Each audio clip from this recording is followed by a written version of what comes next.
Hello friend, this is Shivani Jaan. Welcome to easy path education. आज हम बात करेंगे टाइप्स ऑफ रिसर्च के बारे में। टाइप्स ऑफ रिसर्च में हम on the basis of application के बारे में बात करेंगे। So on the basis of application research two types में डिवाइडेड है, that is fundamental research and applied research. Fundamental research is also known as pure research and basic research. So fundamental research हम करते हैं for the sake of knowledge, सिर्फ knowledge या फिर ज्ञान प्राप्ति के लिए। इट मीन्स कि जब हमें कोई ज्ञान चाहिए, चीज़ की थ्योरी डेवलप करनी हो, मतलब डिस्कवरी करनी हो थ्योरी की, तो हम क्या करेंगे? फंडामेंटल रिसर्च करेंगे। फॉर एग्जाम्पल, न्यूटन ने ग्रेविटेशनल लॉ दिए थे। उसने ये तो नहीं सोचा था ना कि उसे कुछ इन्वेंट करना है न्यू। उसने क्या किया था? थ्योरी डेवलप की थी। सिर्फ अपने नॉलेज को बढ़ाने के लिए उसने क्या किया था कि ये जो सेब है वो पेड़ से नीचे ही क्यों गिरता है, ऊपर क्यों नहीं जाता। तो उसने सिर्फ नॉलेज के लिए वो रिसर्च। दूसरा एग्जाम्पल ले सकते हैं, जैसे कि इन्वेंशन ऑफ फायर। तो जब किसी आदि मानव ने दो पत्थरों को रगड़ा होगा, तो उन्होंने ये तो नहीं सोचा होगा ना कि इससे फायर आ जाएगी, है ना, फायर बनेगी। तो उन्होंने सिर्फ वो नॉलेज के लिए की थी। उन्होंने नहीं सोचा था कि उन्हें कोई रिसर्च करनी है। सो ये है fundamental research.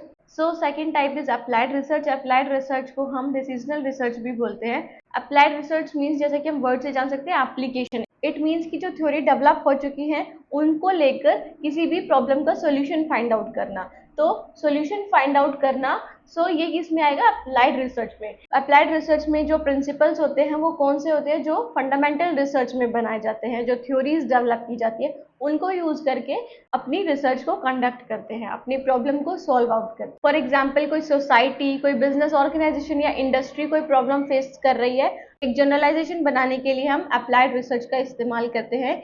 So students, applied research का भी एक टाइप है, दैट इज एक्शन रिसर्च। तो एक्शन रिसर्च और अप्लाइड रिसर्च में क्या डिफरेंस है? दोनों रिसर्चेस ही प्रॉब्लम फाइंड आउट करने के लिए की जाती है। एक्शन रिसर्च में कौन सी प्रॉब्लम्स आएंगी? इंडिविजुअल प्रॉब्लम्स आएंगी जो हम डे टू डे लाइफ में फेस करते हैं, इंडिविजुअल बेसिस पे करते हैं। इसमें हम जनरलाइजेशन नहीं करते। इट मीन्स कि पूरी पॉपुलेशन पे अप्लाई नहीं होगी या जनरलाइज नहीं होगी, बल्कि ये सिर्फ एक इंडिविजुअल इंसान पर ही अप्लाई हो सकती है। फॉर एग्जाम्पल, किसी बच्चे को अकाउंटेंसी में प्रॉब्लम आती है सम सॉल्व करने में, तो वो क्या करेगी? टीचर देखेगी कि इनको प्रॉब्लम आ रही है, तो वो उसके लिए क्या करेगी कि एक्शन रिसर्च करेगी कि क्या मेथड्स अपनाने चाहिए जिसकी वजह से बच्चे इजीली अपने एग्जाम को जल्दी से जल्द कर सके और कोई भी क्वेश्चन ना रह जाए। और एक्शन रिसर्च में हम इमीडिएट प्रॉब्लम का इमीडिएट सॉल्यूशन करते हैं, ज़्यादा टाइम नहीं लगता इसका सॉल्यूशन करने में। एक्शन रिसर्च में हम क्या बोल सकते हैं कि लोकल प्रॉब्लम ली जाती है और ये किसके द्वारा की जाती है? प्रैक्टिशनर के द्वारा। बल्कि जो अप्लाइड रिसर्च है वो किसके द्वारा की जाती है? एक्सपर्ट्स के द्वारा। और अप्लाइड रिसर्च में जो हम प्रॉब्लम निकालते हैं, प्रॉब्लम का सोल्यूशन निकालते हैं, वो पूरे पॉपुलेशन पर अप्लाई कर सकते हैं, मतलब एक जनरलाइज्ड हमने सॉल्यूशन निकाला है उसका। ये था टू टाइप्स ऑफ रिसर्च के बारे में। कैसी लगी मेरी वीडियो? कमेंट करके जरूर बताइएगा। कोई भी कंफ्यूजन रह गई हो तो भी कमेंट बॉक्स में कमेंट करके जरूर बताना। Student, thank you so much. Have a nice day.